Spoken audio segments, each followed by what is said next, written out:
नमस्कार, मैं हूं विनय सिंह। आपका बहुत बहुत स्वागत है। आप देख रहे हैं न्यूज का विश्लेषण। और आज के विश्लेषण में 3 अहम चीज होगा।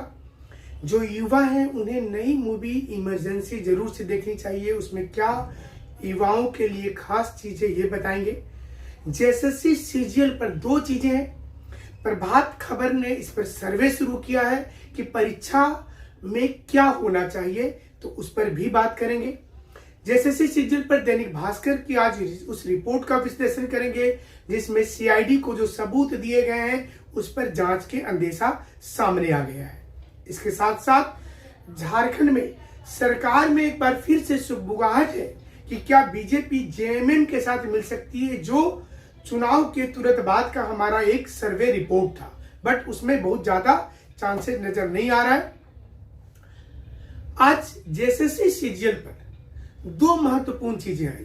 प्रभात खबर ने एक स्कैनर जारी किया है और उसमें उन्होंने पूछा है आज का पोल के माध्यम से कि क्या होना चाहिए।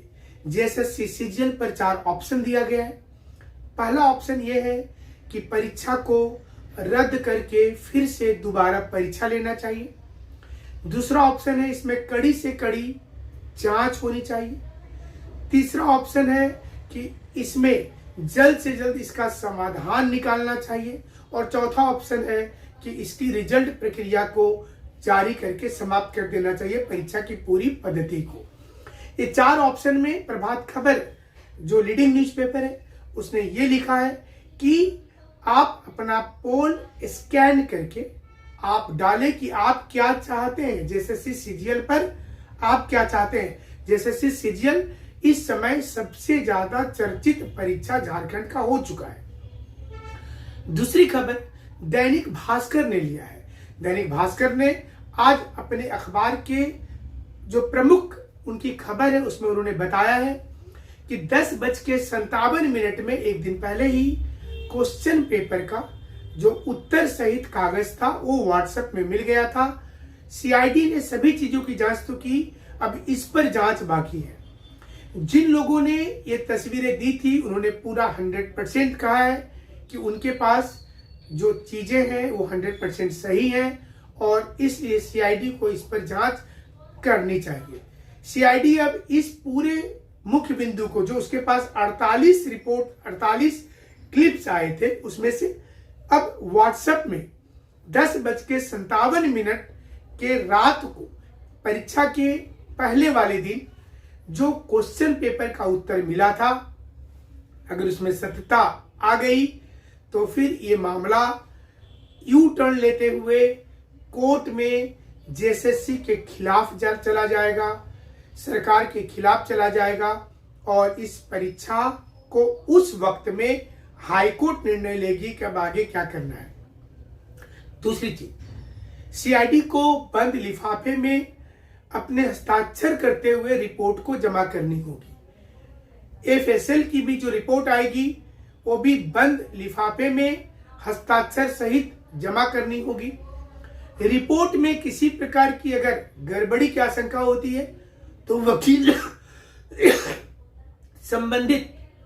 संबंधित सक्षम पदाधिकारी हैं उनको बुलाया भी जा सकता है। ये भी जो 2022 का नियम आया था, सुप्रीम कोर्ट का एक जजमेंट 2024 का, जिसमें कि जो विशेषज्ञ है उनको बुलाया भी जा सकता है।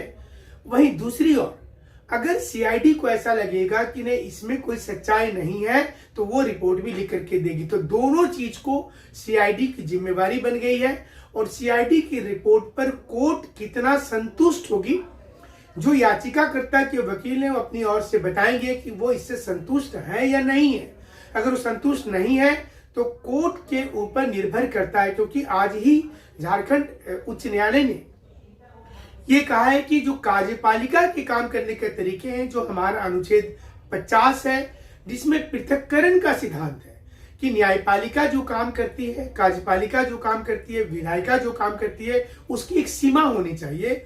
No encroachment should be there. हर किसी की एक सर्किल है, उसके बियॉन्ड जाकर के वो काम नहीं कर सकता है। तो न्यायपालिका का काम सिर्फ तथ्य को जांच करके उस पर अमल करने के लिए जजमेंट देना है, ना कि हर काम में प्रशासनिक व्यवस्था के हर काम में दखल अंदाजी करनी है। ये साफ तौर पर न्यायपालिका ने कल के जजमेंट में दिया है।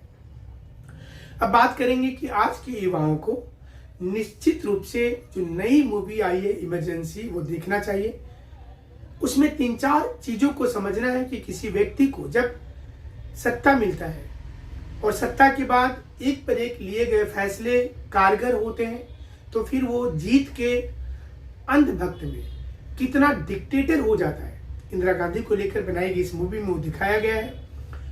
और डिक्टेटर होने के बाद उसके कई फैसले ऐसे हो जाते हैं जो जनता के विरोध में चले जाते हैं, और जनता के विरोध में जाने वाला फैसला के बाद इंदिरा गांधी खुद चुनाव रायबरेली से हार जाती है। ये उस वक्त का तस्वीर दिखाया गया है जब जेपी आंदोलन में तमाम नेताओं को जबरदस्ती जेल में डाला जाता है, अखबार ऑल इंडिया रेडियो का प्रसारण बंद कर दिया जाता है, दफ्तरों में ताले लग जाते हैं, लाइट हर जगह की काट दी जाती है। और उसके बाद जब इंदिरा गांधी चुनाव हार जाती है तो इंदिरा गांधी को अरेस्ट किया जाता है।